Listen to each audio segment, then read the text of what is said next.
আসসালামু আলাইকুম। আমি আপনাদের সাইকোলজিস্ট তাসনিমা আহমদ। আশা করি আপনারা সবাই ভালো আছেন। তো আজকে আমি আপনাদের সাথে এমন একটা বিষয় নিয়ে কথা বলবো যেটাকে আসলে আমরা নর্মাল সমাজে একটু লজ্জার বিষয় বলে মনে করি। সেটা হচ্ছে মানসিক স্বাস্থ্য সেবা নেওয়ার যে প্রয়োজনীয়তা বা এটা ঘিরে যে কুসংস্কারগুলো আছে সেটা নিয়ে আমরা একটু আলাপ আলোচনা করার চেষ্টা করবো এই ভিডিওতে। আম, আচ্ছা বলুন তো, যে মানসিক স্বাস্থ্য সেবাটা নেয়ার কি আদৌ কি কোনো প্রয়োজনীয়তা আছে? বা যে ব্যক্তিটি নাকি মানসিক স্বাস্থ্য সেবা নিচ্ছে তার মানে কি সে পাগল? এই দুটো প্রশ্নের উত্তর আমরা একটু সামনের যে গল্পটা আছে সেই গল্পটাতে একটু বোঝার চেষ্টা করি। ধরে নেই গল্পের খাতিরে আমার চরিত্রর নাম হচ্ছে আবির, এবং আবির একজন 20 বছর বয়সী একটা ছেলে। রিসেন্টলি সে দেখলো যে তার রুটিনটা, যেখানে সে পড়ালেখার জন্য সময় রাখতো এবং হচ্ছে তার খেলাধুলার জন্য সময় রাখতো এবং তার ঘুমের জন্য যে সময়টা ছিল, সেটা আসলে রিসেন্টলি খুব ওলটপালট হয়ে গিয়েছে। তো সেজন্য সে একজন সাইকোলজিস্টের শরণাপন্ন হলো। সাইকোলজিস্ট অনেক কিছু বুঝে শুনে নির্ণয় করলেন যে আবির আসলে গেমিংটা অনেক বেশি করছে অ্যান্ড এটাকে কোনোভাবে ব্যালেন্স করতে পারছে না। সো দ্যাটস ওয়াই তার আসলে ঘুমের এবং পড়ালেখার সমস্যাগুলো দেখা দিচ্ছে। তো আবিরকে বেশ কিছু টেকনিক সাইকোলজিস্ট সাজেস্ট করলেন, এবং সেই টেকনিকগুলো যখন নাকি আবির তার নিজের লাইফে অ্যাপ্লাই করা শুরু করলো, তখন দেখা গেল যে আবির আসলে তার ওই সমস্যাটা থেকে উদ্ধার পাচ্ছে এবং সে একটা সুস্থ ধারায়, যেখানে তার পড়ালেখা, তার ঘুম এবং তার গেমিং একটা সুন্দরভাবে ব্যালেন্সড হয়েতে আছে, সেই অবস্থাটায় ফেরত চলে আসে।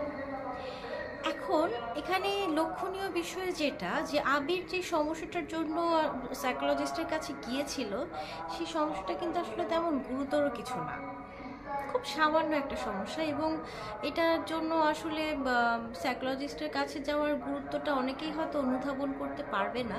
কিন্তু আপনি একটু যদি খেয়াল করে দেখেন, আবির আজকে যদি এই সমস্যাটার জন্য সাইকোলজিস্টের কাছে না যেত বা কোনো এক্সপার্টের গাইডেন্স যদি না নিত, তাহলে হয়তো ইন ফিউচারে তার যে ইনসমনিয়া হওয়ার চান্সটা থাকতো, বা হচ্ছে তার যে কনসেন্ট্রেশন ধরে রাখার যে সমস্যাটা, সেটা যদি তার চাকরির জীবনে চলে যেত, তাহলে কিন্তু তার জন্য একটু মুশকিলই হতো।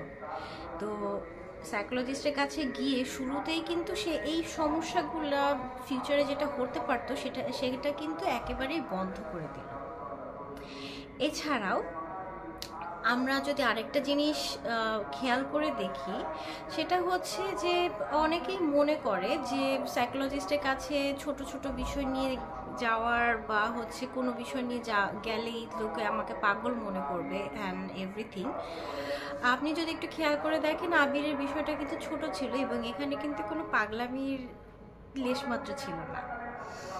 আরও একটা বিষয় খেয়াল করে দেখেন, যে যদি আপনি এইভাবে ভাবেন, একটা সামান্য আপনার যদি একটা শারীরিক সমস্যা হয়, যে আপনার হয়তো একটু জ্বর হলো, সেটার জন্য যদি আপনি ডাক্তারের কাছে যাওয়াটা লজ্জার বা মনে করেন লজ্জার বলে মনে করেন না, এবং যদি আপনার এটা মনে হয় যে এটা স্বাভাবিক বিষয়, এবং এটা যদি আপনি পাগলামির কোনো কিছু মনে না করেন, তাহলে একজন সাইকোলজিস্টের কাছে সামান্য একটা মানসিক সমস্যার জন্য যদি যান আপনি, এবং সেটার সলিউশন নিয়ে যদি আপনি একটা বেটার লাইফ লিড করতে পারেন, তো সেই জিনিসটাকে কেন আপনি পাগলামি বলে মনে করবেন?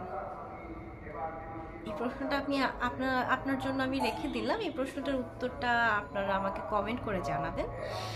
এছাড়া আরও একটা বিষয় যদি আপনারা একটু লক্ষ্য করেন, যে অনেকে হয়তো মনে করে যে সাইকোলজিস্ট যেহেতু ওষুধ দিবে না, তো কথা বলে আসলে কিভাবে ট্রিটমেন্ট করা সম্ভব।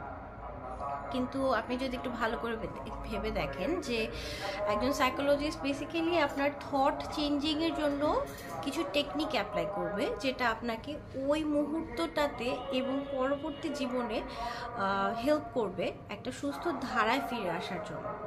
তাহলে কিন্তু আপনার আসলে বেসিক্যালি বেনিফিটই হচ্ছে ধরতে গেলে। তো এই বিষয়গুলোর গুরুত্বটা অনেক বেশি।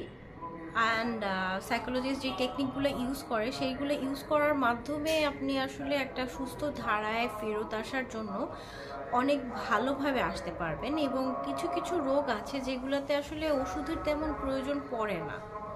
সো সেই জায়গা থেকে সাইকোলজিস্টরা অনেক ক্ষেত্রেই হেল্পফুল হয় ওই ওই সমস্যাগুলো থেকে উদ্ধার পাওয়ার জন্য।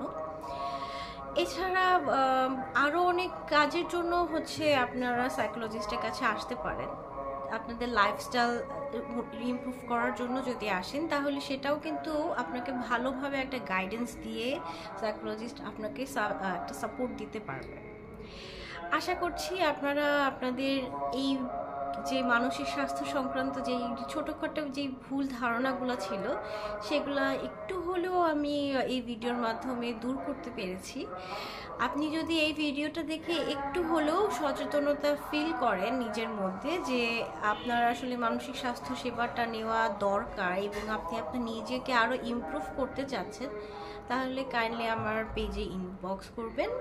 আমি যত দ্রুত সম্ভব আপনাদেরকে মেসেজের রিপ্লাই দেওয়ার চেষ্টা করব।